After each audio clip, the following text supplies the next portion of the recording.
Italian Football Podcast. Hello everybody and welcome to the Italian Football Podcast. I'm Carlo Garganese, joined as always by Nima Tavali. And on today's show, we will review match day 3 of Serie A, the first really big weekend of the season with 3 huge matchups. Are Milan the real deal after winning again in Rome? Is it third season syndrome all over again for José Mourinho as Roma? Well, it's been a crisis starts the season for them. Lazio end their own crisis as Maurizio Sarri earns another historic victory in Naples, partly thanks to the genius of Luis Alberto. And of course, there are already question marks now over Napoli manager Rudi Garcia. Inter absolutely destroy Fiorentina with Lautaro Martinez on fire and his new strike partner Marcus Thuram scoring his first Inter goal. While Juventus get back to winning ways, partly thanks to a fantastic goal from Federico Chiesa. We'll review all the other big matches and big talking points from the weekend ahead of the international break. So, for all our first-time listeners, this is our free weekly episode that we do every Monday, reviewing the weekend Serie A action and all the biggest talking points in Italian football. If you want to support the Italian Football Podcast and receive all of our content that we do throughout the week, including a weekly Q&A episode every Tuesday where we answer all of the questions from our patrons, plus a weekly Thursday midweek review show, plus interviews, post-match reaction, and much, much more, then go to patreon.com/TIFP and become a subscriber for just $2.99 a month plus VAT. And now you can also sign up to be a paid subscriber on Spotify, and we will provide the link in the description. Same price, same terms. And for all of you that do listen on Spotify, Apple, and iTunes podcasts, we'd really appreciate if you give us a 5-star rating, give us a follow and a like. We're on YouTube as well because it really helps us to grow and do more quality content. So let's get into today's show, but first, a word from our sponsor. Making your own podcast is fun, but the production of podcasts can also be challenging if you don't have the right software. With Zencastr, the whole process is quick and straightforward. Here at the Italian Football Podcast, we aim to have the highest of standards, and Zencastr provides crystal clear sound and fantastic HD video quality. Furthermore, it's really easy to use. Even boomers like Carlo can manage. There's nothing to download, just one click, and we start recording each episode. Zencastr ensures that your podcasting experience is easy and enjoyable. You don't even have to leave your browser, as it possesses all the tools required to get the episode done, from local recording to automatic post-productions. Go to zencastr.com/pricing and use our code ItalianFootball, one word. You'll get 30% off your first 3 months of Zencastr Professional. We want you to have the same easy experiences that we do for all our podcasting and content needs. It's time to share your story. Right, so let's start off with Milan, the Friday night game, the big match in Rome at the Olimpico between Roma and Milan. Milan win 2-1, their third straight victory to start the season. And people are already starting to ask the question, is this Milan the real deal, Nima? Well, you and I have been saying for quite some time that we think they are, and we really like their Mercato. A lot of people didn't, but you and I consistently did, especially Christian Pulisic. If I may toot my own horn, I did say he was going to be the first U.S. men's national team to break out and be a star at a classic European super clubs, traditionally big club, and I think he's done he started really, really well. He didn't score against Roma, but Milan can hurt you in many different ways. We know how good Rafael Leao is. We know how good Theo Hernandez is. Well, now they've got the depth as well. They can hurt you in very many different ways, and they're a difficult side, and they're defensively solid. We already knew that as well. They are so good. They look so solid. I think they completely dominated the game. And I'm, if we're perfectly honest, I think if Tomori hadn't gotten himself sent off, I think we could have been talking about a 3-0, 4-0 win, to be honest.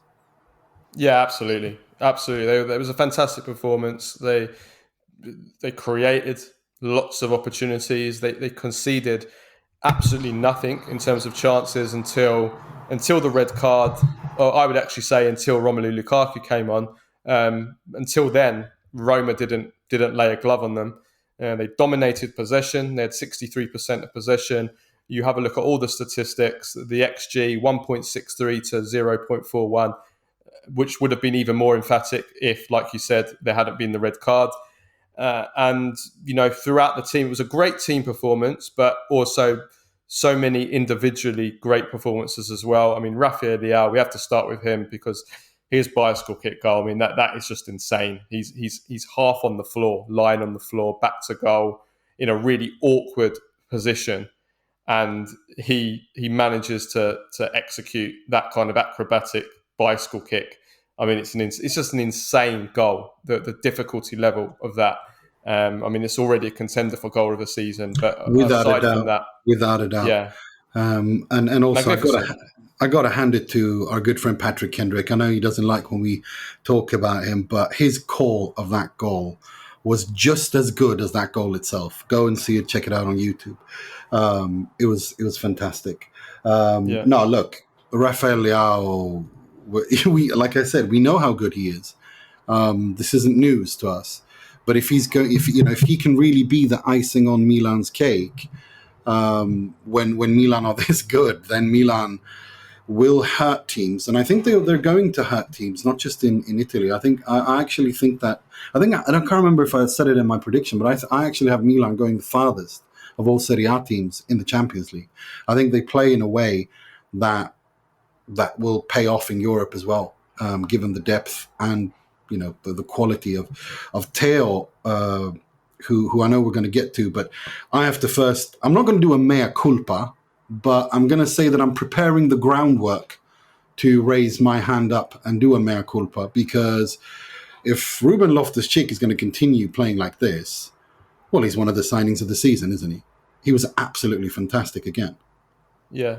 No, I would say he was man of the match for Milan. If you take away that Rafael Leao goal, which is such a insane goal that it automatically, I think, makes you the man of the match if you score a goal like that. No. But if you look at the overall performance from the beginning to end until he came off, he was great. Roma couldn't get close to him. Like, he was bouncing off challenges. He was so dominant, so strong.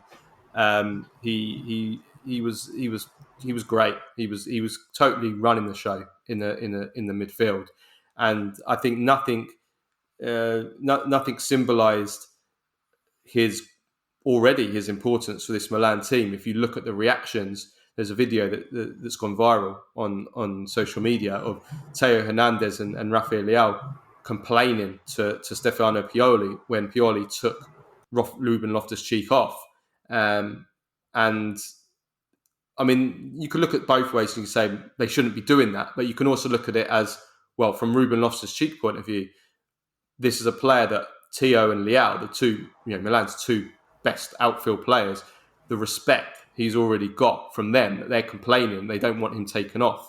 It also shows he's really integrated well. I mean, all the signings, Pulisic, Reinders, Ruben Loftus-Cheek, they've all integrated really, really well into this Milan side. And that really bodes well, because usually, when we said, I think we did raise a little warning that, this side might need some time to gel and get going. Oh, they don't. They're already flying out of the blocks, and they seem to get along really well off the pitch as well. But no, it's absolutely great. But I do think we should talk about the inverted fullbacks. That seems to be the theme in world football. If it's not Destiny Udogie, if it's not the inverted fullback tactics, if it's not Andrea Cambiasso, now it's Calabrian Theo as well. Yeah, it's getting to the point now where I feel like this is going to become redundant by Christmas. Because everybody's going to be doing it. It's going to be pointless doing it anymore, and someone's going to have to come up with something new. Because that's kind of what happens. That's the cycles of football tactics. Somebody comes up with something new, everybody copies it, and then it becomes redundant because everyone's copying it, or people work out ways to counter it. But it's the thing, though, is everyone copying? It feels like this is just where football is. Everyone is doing this right now. Everybody's slowly starting to do it. I mean, probably the exceptions are. I mean, Mourinho. I mean, put it this way, right? this kind of tactic will work brilliant against a team like Mourinho. We'll come to Mourinho. We'll talk about it in a minute about how he's a little bit outdated with his type of tactics. But it worked brilliantly in this game. And Calabria, who you would never imagine being an inverted fullback, playing in central midfield. Whenever Milan had the ball, Calabria was coming into centre midfield in the build-up. Teo was doing it quite a bit as well. Sometimes they were doing it together. Krunic was dropping to centre-back to make a three-man centre-back in the build-up. And this is a reason why Pioli liked Krunic so much and doesn't want to sell him. Is the Turkish market closed yet? I think it's still open for a little while. I think it's still open for a little while. Yeah, this is the reason why Pioli's been so strong and adamant that he doesn't want Krunic to go, because he feels like he's tactically key and that he's able to drop into a centre-back in the build-up. But yeah, I mean, it worked fantastically for Milan, and it meant that they completely dominated. Well, I read out the possession figures before. It meant they completely dominated centre midfield. So it's interesting. Like you said, Milan have got so many different ways of killing you, but they're also tactically very flexible and versatile. And so yeah, this is another string to the Milan bow. It really is, and I think Milan are. I still think it's going to be a three-horse race. I don't want to be a prisoner of the moment and come with reductive takes and say stuff like, because the Napoli lost, that they're out of the Scudetto race. That would be stupid and silly on match day 3. But there are two teams that have stood. There are two teams that look. Yeah, there are two teams that really so far you can't draw too many conclusions. Raced out the blocks. Yeah, both raced out the blocks, but they also play in a way where they're structurally both very sound. I know we're going to get to Inter as well. They both look very structurally sound, and they play each other after the international break. So, absolutely. Derby, that's going to a team that doesn't look structurally very sound at all at the moment is José Mourinho's Roma. They've had a terrible start to the season. They've got 1 point in 3 games. And we'll go into a little bit more detail of the game itself. But I think the big question right now is this another case of third season syndrome for Mourinho? Is this the beginning of the end for Mourinho? Are we starting to see the first signs of that, Mourinho meltdown that we've seen so many times before? We've seen it at Chelsea, both spells at Chelsea. We saw it at Manchester United. We saw it at Real Madrid. That in his third season, it's either he falls out with players, the press, the club, or there are bad results. That has been the common theme throughout most of his career. That the manager, the famous quote from the legendary Benfica coach Bela Gutmann from the 60s: "The third season is fatal." A coach was very similar to Mourinho, and that he always seemed to leave in his third season, or things used to fall apart in his third season. This has been Mourinho throughout his career, really. The third season, things have started to go wrong, or he's lost his job. Are we at that situation now with not necessarily at the end of that situation, but are we at the beginning of the end? I think it's too premature to say that. And I'll tell you why. Because Romelu Lukaku, when he came on, he gave Roma a balance and clarity and structure that I don't think Roma had before that. And I think it's unfair a little bit, given where Roma have been and how quickly he came and the problems they've had.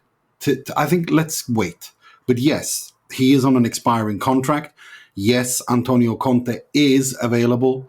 Romelu Lukaku is there. Paulo Dybala is there. Spinazzola, wing backs are there. I mean, Antonio Conte would be able to work at this Roma. So I think we should, that is something to stick a pin in and think of in the background. But I don't think we're quite there at the Mourinho meltdown stage that we saw, I think, really the worst case of at Chelsea. And of course, Manchester United famously. But I don't think we're quite there yet. But look, this is what happens if you don't give Mourinho, to use an Italian phrase, a project to marry, and his contract is he's on an expiring contract. Oh, this is what happens. He has an ego as well. And there are reports that he went berserk at his players at full time in the changing rooms, but for the first time, some players stood up to him and actually criticised him for the tactics. And then he refused to speak to the press after the game after the game too, and we know already that his blood has been boiling for a while because of the suspension at the start of the season. He felt that Roma are treated differently to other clubs, both in Italy and in Europe. He quit obviously the UEFA role. You have got the FFP situation, and you've got also obviously this ridiculous situation with the transfer market where basically Roma couldn't spend a single penny, or some of them, basically the whole transfer Which is not Roma's fault. And I think Mourinho needs to understand that. This is not Roma's fault. Roma have a settlement agreement they have to respect, and they had to turn a profit. There's nothing they can do. And I still think that given those parameters, they had the best mercato. I gave them an 8.5. If you take everything into consideration, I saw some people online that understand how we could do that. And it's like, well, we look at the whole picture. It's not just, any idiot with barely opposable thumbs and sentient mind can sit there and say player A in, player B out, this is the grade. No, if you have to analyze the entire situation, you have to understand the situation. And to me, I think you need to give this a little bit more time. I think the players that they brought in are really exciting players. I think they suit the system. I think Romelu Lukaku and Dybala and Pellegrini are going to have lots and lots and lots of fun together. After the international break, starting after the international break. I think I agree with that. I think we have to let's all wait for Lukaku and Dybala to come back, and let's see how Roma start playing when those two together, because those two are going to score a lot of goals. They're going to be a great little link up. And in fact, we saw Lukaku. I thought, I thought Lukaku, even though he's probably about 30% fit, I thought he was fantastic when he came on. I really did. He held everything stuck to him. He held everything up, even hopeless long balls, brought others into play. He had a shot that just went over. He totally changed the game. I mean, obviously the red card did as well, but Roma started causing a bit of trouble when he came on. So you put Dybala in there as well, Aouar. But I do think that, tactically though, I think, if it's true about them criticising Mourinho for his tactics, I think tactically we saw a difference between, and this is something I speak about a lot on this pod, we saw a difference between a modern interpretation of football, of Pioli, with the kind of the high press, the intensity, the inverted fullbacks, the flexible tactics, against a more outdated, rigid tactics where everybody stays in their position, which is Mourinho football. And this is why I said back in 2015 actually, when he lost his job at Chelsea the second time, I said that Mourinho back then, I said Mourinho at the top level that's it for him at the top level in terms of a top club. And everything that we've seen since then has shown that to be the case. And I think that we still see that. He can still, I'm not saying he hasn't got a role. This isn't still a place for him in football at a certain level. He's got to two finals in a row. But that very, very top level, we saw the difference in this game, and I think that is an issue. And what I also think is an issue for Roma, a big issue, is we can talk about, yes, when Lukaku and Dybala come back, they're going to be great, but how many games are they going to play together? Because this is a huge problem with Roma. They've got too many injury-prone players, and some of this is down to the club. We know Roma have got a long record of injury issues, but some of this is just down to actually the players that they have signed are injury-prone players. Now, anybody can look at Dybala, Aouar, and Renato Sanchez's injury records in the last 3 to 4 years. Just go and look it up yourself, Google it. It speaks for itself. These are incredibly injury-prone players. Now, Dybala's injured at the moment. Aouar went off injured in this game. Sanchez was missed the game through injury. I mean, this is a huge problem for Roma. We can sit there and say, they've had a fantastic market. When they get everyone back, they're going to be fantastic. But are they? How often are they going to have them all back? Yeah. No, that's a very valid point. I think that's a very, very valid point. And I think we shouldn't, underestimate that because the quality that those injured players have are, Dybala, Aouar, Sanchez, and to a certain extent, Romelu Lukaku now too. Absolutely, yeah. So no, it's a good point. It's a really good point. The other thing I want to mention again is we already spoke about this on the pod last week as well, is Rui Patricio, the goalkeeper, and he's so bad. I want to talk about that penalty situation. What is he doing? There's no doubt in my mind that there was an exaggeration, but his foot has no no business being up there. What is he doing? Yeah. It's just, like I said, he just makes so many mistakes. He makes so many mistakes, unforced errors. And That is so clumsy. stupid. Why? I don't Yeah. get it. I don't No, get and it. this is it. He's costing Roma so many goals. He's costing them so many goals. He cost them the first goal in this game. He cost them the first goal in the game before. I mean, when the game's 0-0, this makes the difference in matches. And this was the one biggest failure from the transfer market that they didn't replace They him need with to leadership. replace this man. They need to replace him as soon as possible To give because him his dues, he made one fantastic save from he did. Pulisic, but He did. by then he'd already put them. They were already a goal behind by then. No. And also the Roma defence has been a disaster this season. Really has been. They've conceded 6 goals already in 3 games, and I have to say, it doesn't help when you've got Paredes protecting the defence. We're going to talk about Fiorentina afterwards as well, because I think this is a problem for Fiorentina. But when your regista is so weak defensively, it really does put pressure on your defence, and I think this is a problem. This is a problem with Paredes throughout his career, and I think again we saw it in this game. No, Well, it's silly. It's silly. I just don't. They've strengthened in attack and in midfield. I think they did the right thing getting rid of Roger Ibanez. And if you want, new data as to why that is, then please go and check out the Roger Ibanez highlights in Saudi Arabia. And once your eyes stop bleeding, then you'll understand. Reflect on why I cannot stand that man. We have to wait and see what Indica can do. But they need to sign defenders. There's no doubt about it. It's as simple as that.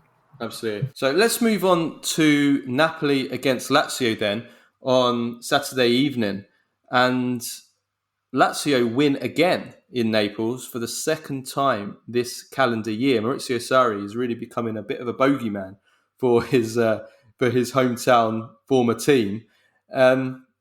Let's talk about this from the Lazio point of view, and then we can talk about Napoli. I thought that the first half Napoli controlled it without creating chance after chance. They dominated the play, the territory, the possession. But then Sarri really worked out what was going wrong. He made some tweaks, some tactical tweaks. I think he targeted the half spaces around the fullbacks, and he really outcoached Rudi Garcia in the second half. Rudi Garcia, we'll talk about in a minute, just had no answer for him. I thought Lazio were brilliant second half. They had 2 goals disallowed, very, very narrow decisions. And they in the end they were deserved winners in the end. Nima, don't you? Yeah, yeah. No, I agree fully with that. Especially given how the first half looked, based on the balance of play, it was unfair that Lazio took the lead, even though the goal was. We're going to talk about Luis Alberto because he is a genius when he's like this. When he's in this mood, he is just unplayable. But yes, the goal did go against if you look at the balance of play, I thought Napoli were much, much better. Khvicha Kvaratskhelia looked outstanding, was beating his man. He was looking like the Khvicha we fell in love with, or I fell in love with last season, in the beginning of last season. Osimhen was just a menace. Their midfield was really good. Zielinski, I thought, was outstanding. Anguissa was just this spider in the web. And I really liked your Vieira comparisons because when he's like that, he really is a vintage Vieira kind of midfielder, isn't he? But then, like you said, Maurizio Sarri just showed why he's such a better tactician than Rudi Garcia. And he adapted and he adjusted. And then we saw in the second half how everything where Lazio were, I got to give some credit to Providel because in the first half he kept them in the game, made outstanding saves, but their defense was so-and-so. But in the second half, Marušić, Romagnoli, they were outstanding, and they really managed to neutralize everything that Napoli and Rudi Garcia threw at them. No, absolutely, and I thought Felipe Anderson was brilliant, absolutely brilliant. He made both Lazio goals. He destroyed Oliveira, destroyed him, and then Luis Alberto I mean, I love this guy. I love watching him. I mean, I wouldn't. This is Simone Inzaghi's Frankenstein monster. What has he done to him? Like when he took over Lazio, Luis Alberto was nobody. Was a nobody. He'd failed. A Liverpool player essentially. That's what he was mostly known as. And then he turned him into this Mezzala. And I know that it's become like Christmas. Every summer he fights with Lazio, and then once he stays, and then he ends up being brilliant. It literally is. It just follows this pattern. That first goal and everything he does in midfield in the second half was just, oh my God. Football candy, as we say in Sweden. I know you like that. But that's he embodied football candy on Saturday night. No, absolutely. I mean, I love watching him. He's an artist. He's so elegant. Just the way that he controls the ball, he moves with the ball, his vision, his guile, his little deft touches, his little through passes, just the way that he sees the game, and I just love watching him. And I mean, if I had to pick a team, he wouldn't get in my team because unfortunately he's not a modern player, and if he was around in the 1980s, this guy would be one of the best players in the world. Unfortunately, he's born in an era where, he's in the wrong era. He's like a Riquelme, kind of player in this era. And that's why he's playing for Lazio and he's not playing for Real Madrid or Liverpool or one of the elite teams in world football. That's the reason. And even Sarri didn't really fancy him because Sarri doesn't, has his view of football is a where there's no, every player has to contribute to the team, and he's an individual, Luis Alberto, but what an individual, and amazing back-heeled goal for the first goal, and then that assist dummy for the Kamada goal as well. I mean, he's just the kind of player that you just have to enjoy, because we don't have many of these players around anymore, and these players have disappeared from the game pretty much. So it's beautiful to still see these players. Kamada, great goal, great finish, lethal left-footed finish. His first goal. I read somewhere. I can't remember. I looked everywhere for it, but I can't remember where I saw the stat. Where I saw somewhere that in the last 5 years, in all the top 5 leagues, he's the third most prolific goal-scoring midfielder. Kamada. It's possible. He scores a lot of goals, and you can see that from his right foot, left foot. That was lethal. That was like an arrow into the bottom corner. That was, and he gets into the positions as well. He gets into the right positions. And this is why I had him as my breakout player, because I think despite all of that, he's not very well known. And I love that finish, that entire move, like you said, Felipe Anderson, Luis Alberto jumping over the ball, and Kamada with that finish. I think that we're going to see quite a bit of that. But before we continue about that and talk about Guendouzi, who I thought had a fantastic substitute as a substitute. What a substitution! It's coming on. Can we talk about Ciro Immobile now? Because I honestly think that Lazio will fly once he's not on the pitch.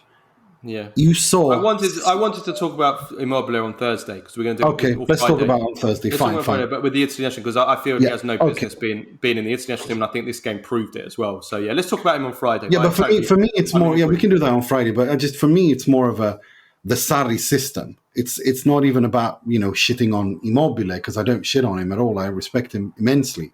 I just don't think in this system he has a role to play. I really, really don't. And I think he slows Lazio down. I think you saw that so many times, the movements that he just doesn't get and can't do in this system. And I think that this is what I meant when I said last week as well, that they should have sold him in the summer. I really think they should have sold him in the summer. I think so too, for a 33-year-old. Absolutely. But yeah, no, Guendouzi had the most unluckiest start to a debut I've ever seen, ever. Got an assist within a couple of minutes for Sakani, which was disallowed for a very, very, very, very tight decision. And then a few minutes, literally like 3 minutes later, he then scored his own goal with a curler. But that was also ruled offside in the build-up against Sakani again. That's exactly it. It's Zaccagni for me who cost Guendouzi more than anything. I mean, both decisions are correct. It's just Zaccagni. This is why I don't rate Zaccagni as highly as many Lazio fans do, and I don't. Well, it's a bit harsh on him. I mean, no, I don't. No, he doesn't have. This is the difference a bit harsh between. on him. No, I'm not saying he's. I'll tell you why I'm using that as proof. Because the top players can read a situation better. And he's not a top player. He's a very good player, but he's not one of the top players. A top player knows how to time and can read. His read of the game is where I've always had my question marks. And I think he showed that fully in this game. Yeah, I think he's a good player, but he's not. I didn't say he was a good player. I didn't say he was crap. Yeah. I'm just saying. I think it's a bit unfair to use these two offsides as proof of him not. No, I think it's not proof. It's a long time I've felt this, and I've seen that it's in this game. I just wouldn't use these offsides as evidence. I think it's anyway. Sarri, just final on Sarri. He likes sticking his middle finger up, like Jerry Mancini, middle finger up at people. Yeah, our patron.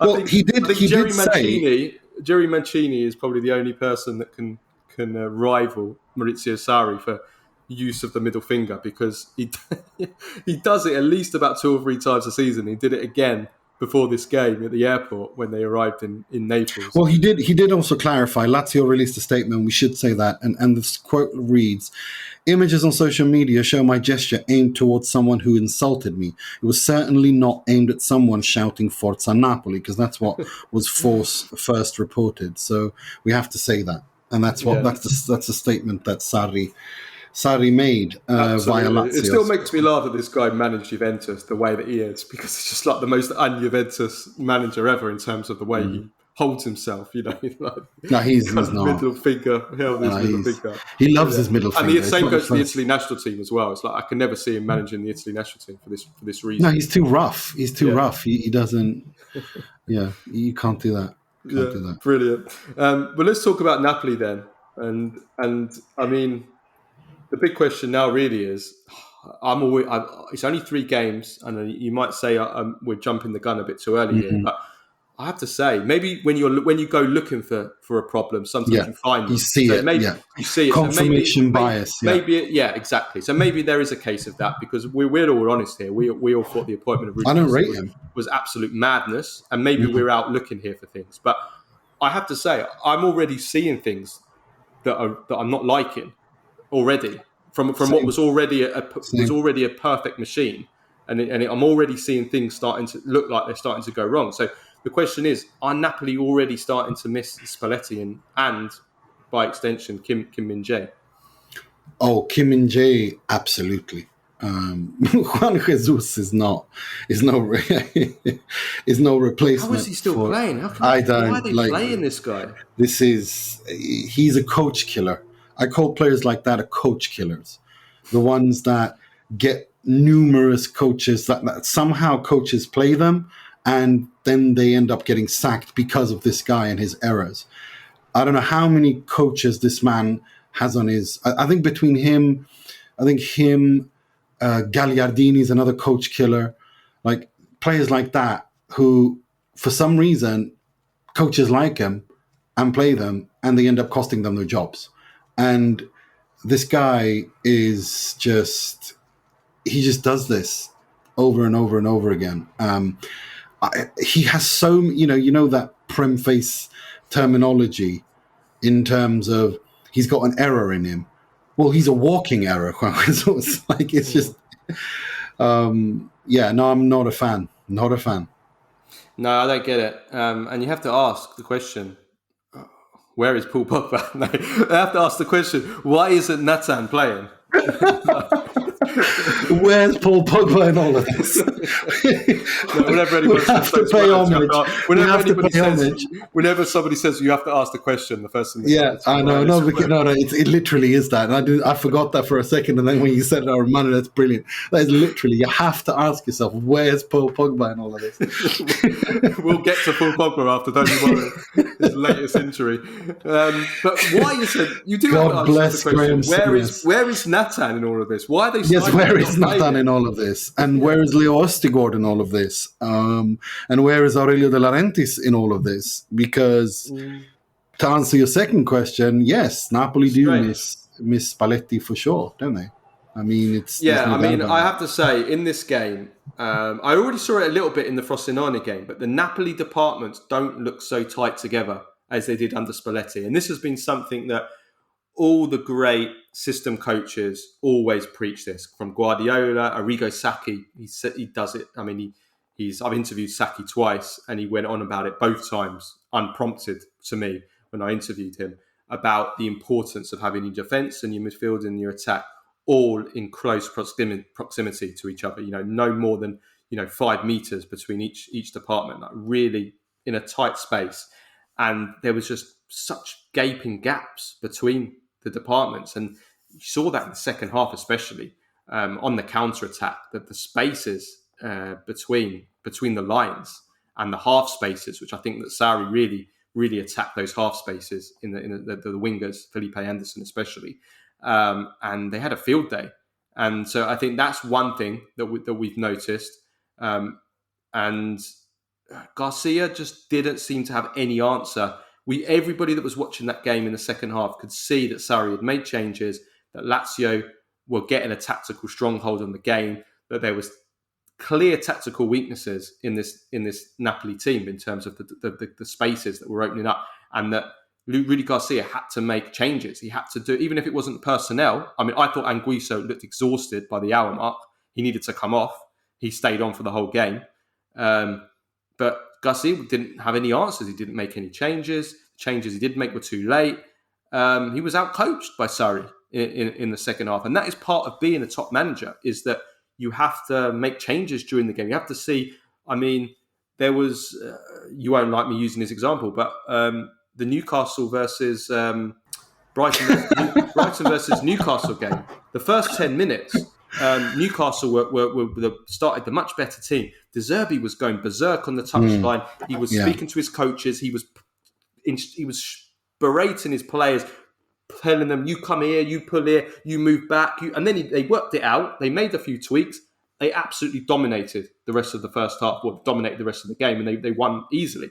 Now, that's part of being a coach. You have to make little tweaks here and there. And it just seemed like Garcia was just passive. He was just watching there on the sideline while things were going wrong, and he wasn't making any changes. And I guess that's one of many concerns I have with Garcia, but this was definitely apparent in this I've game. got absolutely nothing to add to that, especially the De Zerbi example is brilliant, because I've got it in my notes here. The fact that that's the difference between a modern coach in today's game. It is that within 10 minutes you can make those changes, that you have those answers. It's not just everything is prepared. You know what I mean? Like you can change it on the spot, and you can get the players to react and understand, because you will have communicated them, prepared them to understand. Do you know what I mean? Without, and the same goes the other side with Sarri. But the alternative was Sarri's absolutely, that's Sarri true. saw what was going wrong, and he made the changes, and then it's down to Garcia to counter that, and he didn't counter. But he can't. He just doesn't have. He's never been able to do that. He's just not that guy. He's never been that guy, and this is one of the reasons again where Rudi Garcia. I don't think Napoli will win the Serie A because of it. I don't think there's anything wrong with the players. I just don't think the coach is good enough. And I think this is such a tactical league where coaches' deficiencies are ruthlessly exposed. And Rudi Garcia has lots of deficiencies, and they're reigning champions. So already you're going to have players, already you're going to have teams on their toes when they play them. Yeah, if there is one weakness though with the players, definitely, as we said, the centre back is a concern. But the left back, if Oliveira is going to be the starter, he's been horrific this season so far. Oliveira. He is a clear weak link for Napoli. He was caught out on the goal. Anderson destroyed him. He gets caught out positionally a lot. One-on-one, he's not very good. And then imagine he's got Juan Jesus next to him as well. Well, yeah, it's not the strongest left-hand side in the world. So. This gives me PTSD. Remember when he and Nagatomo to Inter in a back three, him to the left and Nagatomo the left wing back. Like it's just it felt like watching a cartoon of like the. Curly, Larry, and Moe. What do they call like the Three Stooges? Like it literally, it's just. And then you added what's his name, Kuzmanovic, to that, and it was just brilliant. Luckily, Napoli have amazing quality in midfield and don't have to worry about that. But Yeah. Just one comment on Kvaratskhelia, yeah, because I've seen him getting hammered online, and yawn. there's no doubt he's on a terrible run. But I just feel like it's unfair. I think this is the wrong moment to pick on him. I thought, like you, I thought he was excellent first half. I thought he was Napoli's most dangerous player in the first half. He went close 3 times. He was cutting in a lot, but he was also roaming around. He's not fully fit. He's not fully fit. We know that. And he faded in the second half. The second half, he wasn't good in the first half. But I think that was the second half. But that none of the Napoli players were, and he's not fit. He's not fully fit. I agree that Kvara needs to adjust. He was found out a bit at the end of last season. He became predictable at the end of last season with the way that he cut inside, and the fact that he had 0 goals and 0 assists in the last 16 games of last season for club and country. That's since March. That proves it. That's not by chance. But I think that this is the wrong time to let's give him a few more games, because I actually thought this was a step forward for him in this game. Same. Nothing more to add to that. I would say one other thing though, like the contract situation might be affecting him. I mean, this is again down to De Laurentiis. This is again De Laurentiis. Yeah, why is he so disrespectful for people that do great things for him? I mean, Kvaratskhelia is paid €1 million a year.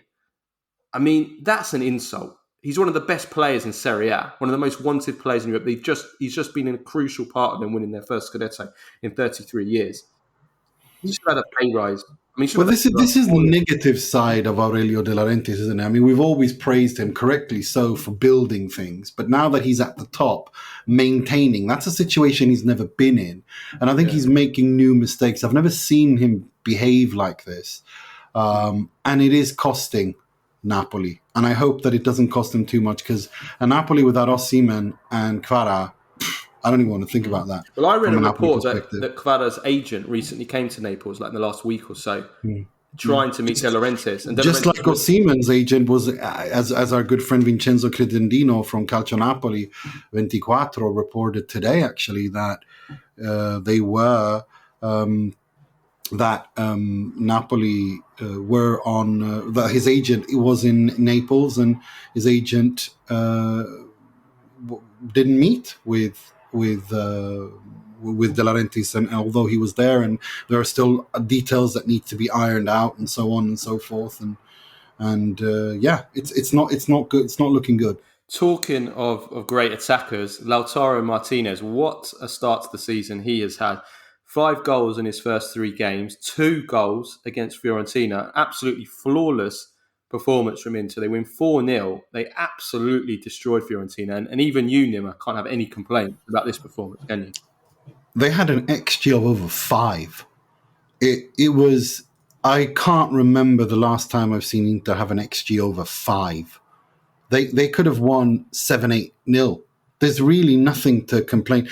Inter, look, the only negative, if I'm going to have to be critical here, is I'm a little bit scared that this is too soon, that they're hitting this form too soon, too early on in the season, because they are on fire. They completely dismantled Fiorentina. Fiorentina had nothing, and I don't think it would have mattered who they would have played. The way they pressed, the positional shifts, you're talking about inverting, the way that Thuram goal, the way that they win the ball high up the pitch, and it's just the movement between the changes between the midfield and the strikers. It's just outstanding. It's absolutely outstanding. You mentioned third season blues. Well, this is Inzaghi's third season, and Inter have never started any better. They look balanced. They look composed. They look in control. Lautaro Martinez has never been better, and he said so himself after the game. Look, if Inter are going to win the Scudetto, he needs to be this good. I said he needs to score 25 goals in the league alone minimum. Well, he scored 5 and 3 already, as you mentioned. I mean, what else can we say? No, he was fantastic. He's becoming the total footballer now, the total striker. And, you're starting to look around and think, are there any weaknesses? in his game. Maybe that little bit of lack of pace, but he's looking so sharp. The way that he got in front of his man for the second goal, I mean, he's looking great in the box. He's looking like a natural penalty box forward as well now. Not just his great work outside the area in terms of as a support striker or 9.5, as some people might call him. He's now looking like a great number 9 as well. And Lautaro and Thuram, they already seem to have sprung up this great partnership. Everyone used to speak about the Lula partnership, and now we're talking about the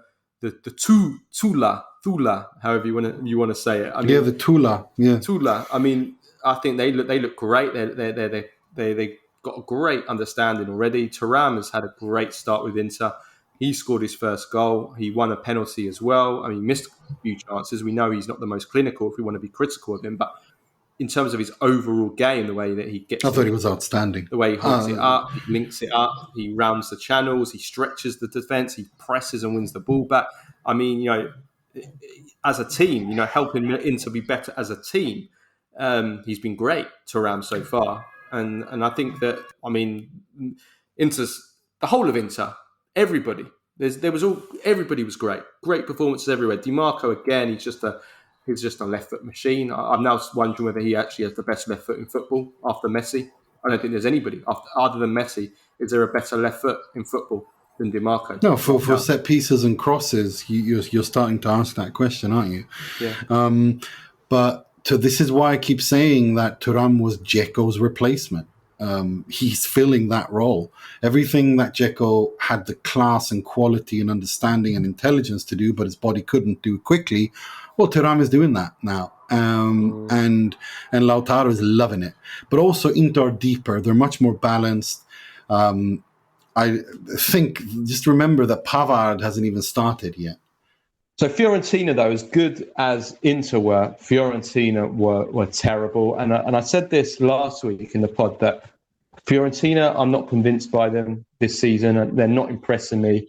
And I watched them, both their games against Rapid Vienna in the Conference League playoffs, and they weren't good. They were very vulnerable in that tie. They only just went through against a team that they should really be beaten easily with a 90th minute goal in the second leg, a penalty.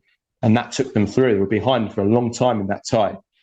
So that already, I think, showed that there's some issues there. Of course, it's still early. We'll see what the new signings can do. I mean, I think Arthur Melo's been pretty good so far, but he needs the right players around him. We've seen how easy it is to counter through this Fiorentina. And I think you've got Arthur Melo and the new signing from Sassuolo, who's Maxim Lopez. I think you've got those two as your centre midfielders, then you're going to be vulnerable on the counter. And the other signings haven't really shot out of the blocks. Beltran hasn't looked that good so far. It's still early days. Unzola, as great as he was at Spezia, there's always still going to be question marks whether he can make that step up to a European level team as a starter, that is.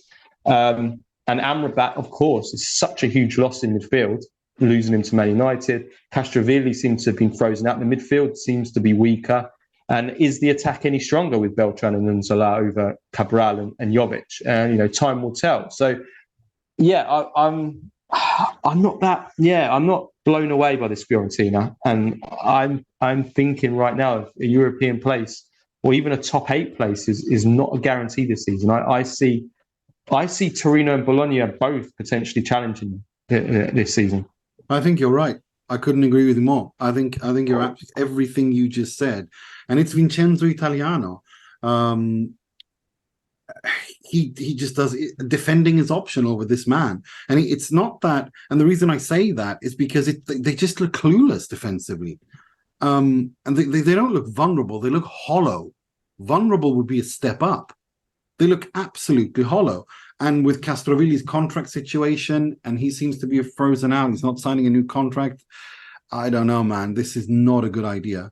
Not a good idea. And I think Enzola and Beltran, I think Beltran could deliver. But Enzola, I mean, look, yes, he did well at Spezia. But if you're charging for I'm not entirely sure that he's a starter for a team that wants to break into the top 6, top 7. I just don't see that. That's it, isn't it? That's the question is, because the attack was the big issue last season. and I have to say, my biggest criticism of an Italiano is not the defending. It's the fact that we're in 2023 and he's still playing on the as his left attacker, Christian Kwame, as a left attacker, a guy that scores on average about 3 to 4 goals. Can I reveal to the listeners your message? I just, out of the blue, I get this angry message from Carlo about Kwame, just randomly, just cussing him. Why is he playing for Fiorentina? Just randomly. Christian Kwame hatred from Carlo. It does, it triggers me. It triggers you, and it should, because he's not a Serie A player. He's not. We're talking a Serie B player. He's one of my trigger players, along with Declan Rice being the best midfielder in the world, and Weston McKennie. Just anything about Mr. McKennie. Like, those are my triggers, my 3 trigger players. Well, everything about Allegri triggers you to the point beyond and Allegri logic as well, yeah, too, of course. Yeah. How could I forget him? That brings us on nicely. Let's talk about Juventus and Allegri. So Juventus win 2-0 at Empoli. They won. They created a lot. They conceded virtually nothing. They weren't clinical, but those are the hard numbers. The thing is, you can't read much into beating this Empoli team. Because they're not very good. This Empoli team are terrible. They're the worst team in the league. I'm sure of that now. So what I want to do here is I want to look at the bigger picture here with Juventus because there isn't, you can't look into this emphatic win very much. My frustration from this game is I look at Allegri's selection choices. And he dropped Cambiasso and played Kostic and McKennie as the wing backs. He made 4 changes from that Bologna game, which Juventus played badly against Bologna, and they didn't deserve to win that game. But I don't like it that after the first game against Udinese, the first half against Udinese in the first game, we were talking about this new Juventus. This Juventus that were trying to dominate possession, that were playing high up the pitch, that were more attacking, more inventive, more exciting, trying to play that kind of way. It was a new Juventus that we were seeing, a new Allegri, some were saying, although I wasn't saying it. And how, after your first sign of trouble, the Bologna game, Allegri, he reverts. I'm not going to say completely to type because Juventus they're still playing definitely with a higher line and they're still pushing their wing backs higher up than they ever did last season, even in this game. So I'm not going to say he's reverted completely to type, but he was, if you look at the team that he put out, dropping Cambiasso, I don't understand that at all. And playing, even though Kostic played well, but I'm just thinking of the bigger picture here. The idea that Cambiasso has one half disappointing game he's dropped. Juventus have one half disappointing game and have one disappointing game, and Juventus return to a kind of a rigid and straight-lined way of playing. This game against Empoli was never going to be an issue because Empoli are terrible. Juventus were always going to win this game, whoever they play. We've seen in the last 2 years that Juventus can't be successful playing like this type of football and playing with these players. See, I disagree with that because I don't think that was the issue. The issue here for me, and this is something I wanted to talk about, Dusan Vlahovic. I think maybe it's time for you and me to maybe say that, is Dusan Vlahovic, was it fool's gold? Because he was atrocious. He was genuinely atrocious. No, fool's gold. Genuinely, I'm starting to think, was he fool's gold? Because I'm not talking about the penalty miss. I don't care about that. I'm talking about him regressing from match day 1 to a dreadful Empoli side in terms of what a number 9 in a big club has to do. He can't. You said he turns like a World War I tank. Well, I would say he turns like a catapult from the Middle Ages. A World War I tank would be a step upwards right now, given how he plays. It's dreadful. And there were always question marks for whether or not he could do it, but and turn into that kind of, because again, if you're going to be a number 9 in one of the big clubs, what do they all have in common? They can all play with their back against the goal. But Vlahovic is so far away from that. I know it's a small sample size, but I was expecting more. I liked him in the first game. I liked what I saw in the second game, bits and pieces, but this was genuinely atrocious.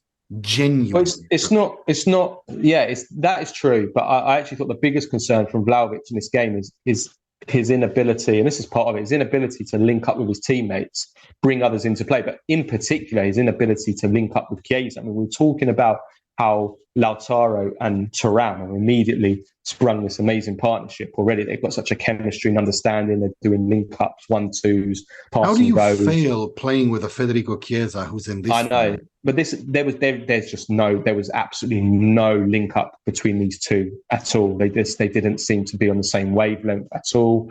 They couldn't combine with each other, and they're playing against Empoli now. If you're struggling to do that against Empoli, then there's an issue there. And that's what I mean. And I don't blame Chiesa. I don't blame Allegri. I don't blame Chiesa. I blame that on Vlahovic.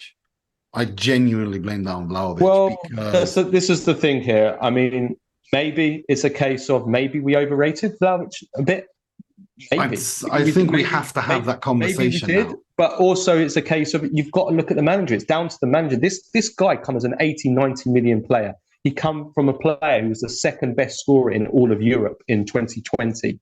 2020. When did he join Juventus? January 2022. Yeah. So the calendar year of 2021, he was the only. Who was it? Was it only Lewandowski that scored more goals than him? He was the second best scorer in the calendar year of 2021. He scored a ridiculous. He broke the record, the Serie A record, for 60-year record for the number of goals, Serie A goals in the calendar year. I mean, that is, you don't do that unless you've got a special quality. It's not just a fluke. He did it 2 seasons for Fiorentina. He scored 21 goals in 40 games in 2021, and then he scored 20 in 24 goals in all competitions to start the season. I mean, you don't do that. I mean, he was a monster. He was an absolute monster. I'm sorry, but you have to put this on Allegri. We've seen it. It's not just Vlahovic. It's Allegri's inability to develop attacking players. We've seen it. You can't name one attacker that's got any better. They've all regressed. Chiesa's regressed. Vlahovic has regressed. Locatelli as an offensive player has regressed massively. It's the common theme of Allegri. So yes, of course, yeah, maybe that we did overrate Vlahovic, but it's unacceptable. This level of not even being able to do the simple things. But this is what I mean. I don't blame Allegri for that. That's exactly why I don't blame Allegri. This is on Vlahovic. He can't. I mean, Max Allegri can't be blamed for Dusan Vlahovic not being able to make a simple pass. I mean, we're literally talking about the ABCs of football here. That's the level that he is failing at. And that's not on Allegri. That's on. We saw at Fiorentina what he could do. I'm not entirely. Yes, what we saw at Fiorentina was a player who was a monster. At Fiorentina, he was one of the most wanted players in world football. Well, he was a poacher, but he wasn't a poacher. He scored all kinds of goals. He scored goals from outside the area. He ran with the ball from outside the area. Exactly. Remember the goal he scored against Inter, where he attacking space. That's my point. But the thing is, when you can't, that's the difference of a step up. You have to be able to play with your teammates. He cannot do that. We're talking Empoli here. He got out. He was misplacing passes against Empoli. This is number one on Allegri. It's number one. If you can't develop your attacking play, it's down on the manager. The manager's job is to develop. Can't make chicken soup with chicken shit, mate. And so sometimes. This is what I love about Allegri, that he's actually got people thinking that Vlahovic is chicken shit when he's the second best scorer in all of Europe. How can we get from the second best scorer of all of Europe to this? It's on Allegri. There's the common denominator is Allegri with every single attacker. No, I'm not. Listen, don't get me wrong. I'm not saying that Vlahovic is chicken shit. I'm saying that when you're failing against Empoli, when you're clearly start the season well, and you're going the other way, and everyone else at Juve is actually looking pretty good. They're creating chances. It's a new Juve, and you're the only one that's failing. Easy to play. It's not easy for an attacker to play under Allegri or to play. I'm sorry, but you can't blame Allegri. You got to put it on Vlahovic too, man. Like this is. I'm not absolving of any blame. I'm saying perhaps we overrated him a little bit. Perhaps he had some chinks in his overall game. Perhaps that is true, but at the same time, it's totally unacceptable that. Let me make a proposition. He's regressed. Let me make a proposition. Let me make a proposition. What about this? Because the kind of player he is, the big players like him usually don't really peak until from 25, 26, 28 onwards, right? Maybe that the phenomenons like the Haalands don't need to do that. The Harry Kanes, they don't need to do that, right? These big strikers, because he's a big guy. Maybe Vlahovic just needs a bit more time. Maybe the fact that we saw him as this wonder kid, that's where the overrating part was. In terms of him being a great player and a huge talent, I don't think we overrated him at all. I don't think anyone did. But the wonder kid thing, where we were talking about potentially a world-class, superstar Ballon d'Or striker at this age, maybe he just needs more time. Yeah, maybe he does. Maybe he does. Yeah. Also, that these are key developmental years for a player. You don't develop during this stage. You lose that development at this stage.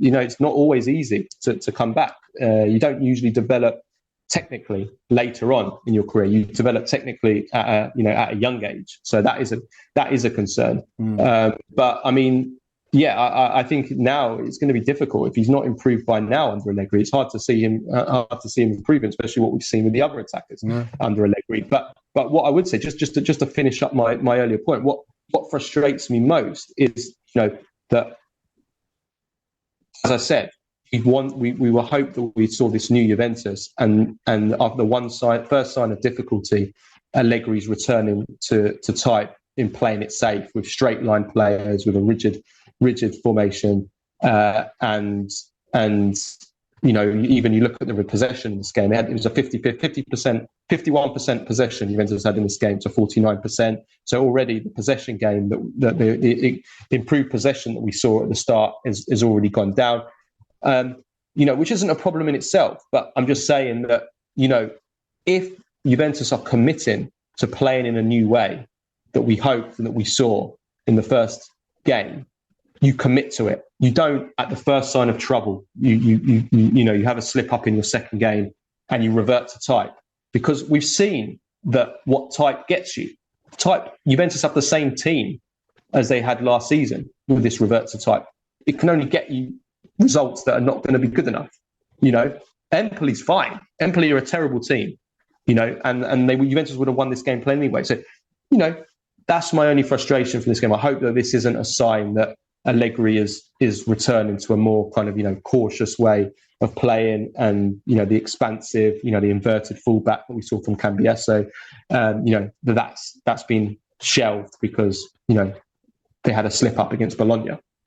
So that's my concern. At the end of the day, Juventus have 7 points from 9. That's not bad. That's very good. That's a good start. Had an easy start to the season. They played two of the worst teams in the league, two teams that you would expect them to be, and they've drawn and played badly against the one good team they played. So they've got Lazio next. That will give us a better indication of where. It's going to be a crazy game, isn't it? Sarri against Allegri. And it will give us a better indication of where Juventus are, and it will also give us a better indication of what Allegri's mentality is. Is he going to be the new Juventus that we saw in the first, or is it going to be the revert to type, which it wasn't total revert to type, as I said, but is it going to be more reversing to type? That's going to be interesting to see. So we'll see where we are. But one thing is clear is that Milan and Inter are on a completely other level to Juventus. It's so clear. And also, we have to praise Chiesa's goal. I didn't think his performance was good up until probably the second half. I thought he was very bad again as well. But it was a fantastic goal, great finish. Again, he clearly doesn't like the role, but it's a fantastic goal. So hopefully he can build on that. McKennie overall wasn't bad. But there was one moment on 11 minutes, everybody checked it out. Honestly, I mean, you were talking about triggers. It was a simple pass that came to him. He miscontrolled it and then fell backwards onto his back. I mean, if anything sums up the Juventus or the McKennie of the last 2.5 years, it's that moment. And final point, Pogba as well. It seems that they've had the test and it isn't anything concerning the injury that he got in the game, but it was nice to see another injury. That's it. It seems like it isn't serious, but it shows the fragility. But it's still another injury, just like Stefano Sensi. It's not serious, but it's another injury. I mean, yeah, exactly. Yeah. Juventus can't rely on him this season. It's like what we discussed with Roma, isn't it? It doesn't matter who the players are if they can't play then they're not of much use to you. No, But Empoli are definitely going down. I think I think that's clear. Zero goals, 0 points. I wonder if our good friend Zanetti is the first one who gets sacked out of He's going to be the coaches. first to go. Yeah. He will be the first to go because Empoli have got Roma and Inter next. So they're going to probably get nothing from that. And that's going to be 5 defeats and 5. I think he'll be gone. I think he'll be the first coach to go. I think so too. Yeah. I think so too. Just a very, very quick message on Atalanta. Scamacca is back. They beat Monza 3-0. 2 really, really nice goals from Scamacca. And Nima's laughing because I called him Scamacca. I love your Neapolitan roots showing every time you mention this kid's name. But he wasn't called up for the Italy national team. That might which annoys me. It's annoying me. That really, really annoys me.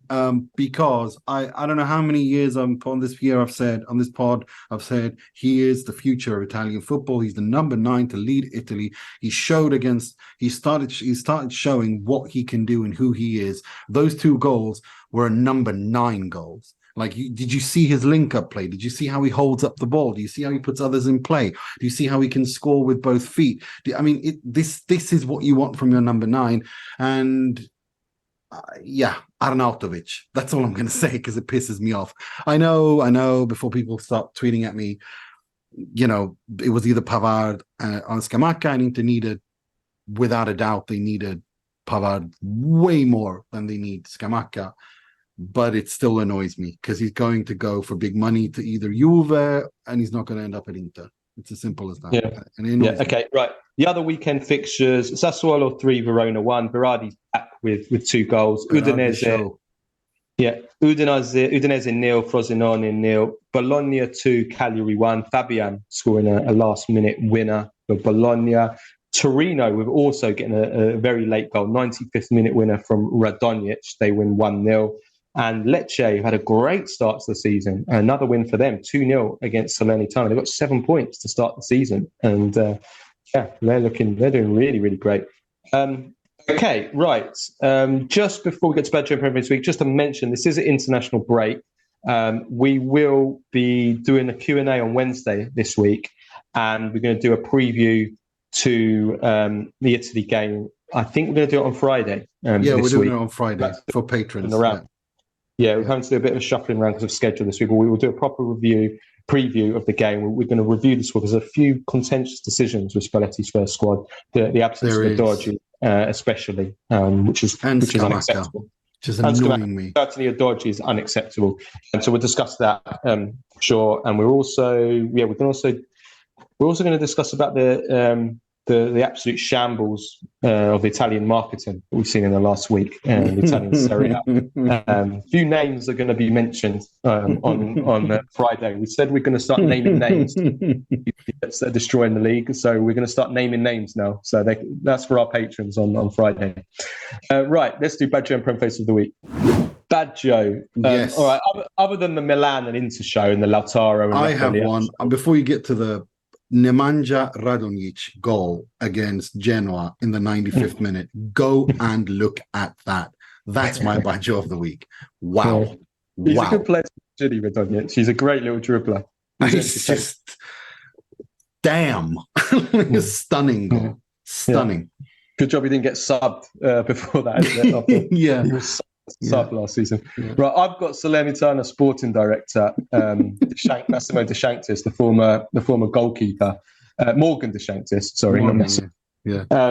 So he was responding, he did a press conference responding to the attempts in the last hours of deadline day, out of nowhere, Wolves tried to sign Boulaye Dia, the Salernitana attacker, and Gary O'Neill tapped up, according to De Sanctis, tapped up Dia, rung him up, basically unsettled him, basically didn't say these words, but pretty much tried to make him force Salernitana to sell him, and which Dia tried to do. Salernitana, obviously, with a few hours left to go, the window, weren't going to be able to find a replacement and weren't going to sell him. Also, the offer was we don't know what it is, but apparently it's one of the most insulting offers there's ever been.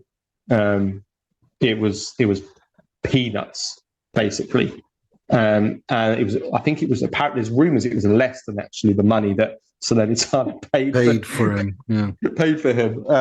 So pretty fun. Anyway, so De Sanctis does this press conference, and all I could think of when he did it was Liam Neeson in Taping.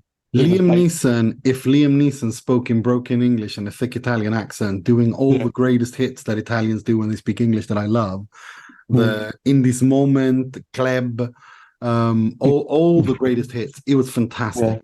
We don't forget. Salernitana, don't forget. We will don't forget. It's basically Liam Neeson saying, I will find you. I will hunt you down and I will find you. It's brilliant. It's so good, so good. I loved it. I loved it. So good. No, that was brilliant. It's absolutely fantastic. It's one of angry people in Italian football doing press conferences is gold. It's one of my favorite things in life. And De Sanctis, who actually had a good summer, and I think is a decent sporting director, has an interesting future ahead of him. But yeah, for sure, it was good. Okay, Prem face of the week. Now, my computer in front of me is basically frozen, so I can't see my notes. I can tell you what it is. It is one of we're having a nightmare today. We recorded this in 5 goes because our software keeps backing up. It's a complete nightmare. Yeah, today's been dreadful. But I can tell you what that is, and it is one of the greatest Prem faces that has ever existed in as long as we've done this. I remember when I saw this, I tweeted it out. I sent it to you first privately with, I think, 1 million ha ha ha ha ha, because this is so hilariously funny. BBC News did a report on Luis Rubiales, the president of the Spanish FA, and in their footage, they had another bald guy who also happens to be Hispanic, namely Pablo Zabaleta. And I can't stop laughing, and it's like they do look a little bit similar, but still, why do Prem faces always do that? Why do they always mix up people? They do it whether it's the names. They don't care. I don't think they care. Whether it's the names, whether it's the faces, it's not important enough. Whether it's the names of the clubs or the cities, or it's oh gosh. and it is Pablo Zabaleta. It's not Rubiales. It is Pablo Zabaleta. It's hilarious. It's so funny. Do you remember when they did it? When was it when LeBron James died? Not LeBron James. I've just done it myself again. When Kobe Bryant died, they did the main BBC News report they did was Kobe Bryant was. They used a picture of LeBron James throughout the whole. They don't even look the same. Like at least Zabaleta and Rubiales look because of that news report. I mix them up all the time now because of that. Yeah. That's my excuse. I know the difference between them. Of course I do. I mix it up all the time because that's just etched in my memory now. It is. No, do you remember that time you went on Talk Sport? There's been a lot Which of times. one? I've been on when they called you Nina. Nina, that ended up on their clips of the week. I remember that. Yeah, that was funny. So she said, I was there to talk about the Coppa Italia, and she said, Nina, she's here to talk about the Coppa America. She didn't have a single thing right. And it's like so basically 3 Prem faces in one there. Yeah. It was really, really good. You couldn't script that, could you? No, that was hilarious. We got Nina, wrong name, a woman, actually a man, talking about the Coppa America when it should have been a different competition in a different country. Yeah. And it was a club tournament, not an exactly. Tournament. No, it was fantastic. That is funny. That is really funny. You ended up on there. Your second greatest TalkSport moment after the... Yeah, probably. You're like, rubbish. Rubbish. Can't believe him. Can't believe he got so triggered. Anyway. Brilliant. Okay, let's leave it at that, everyone. Thanks for listening. We will be back. So Wednesday this week for Q&A and then Friday for And as always, if you want to sign up, you can sign up on patreon.com/TIFP or on Spotify in their paid podcast section. And it's $2.99 a month, excluding VAT. Brilliant. Thanks, everybody. Until next time, ciao, ciao.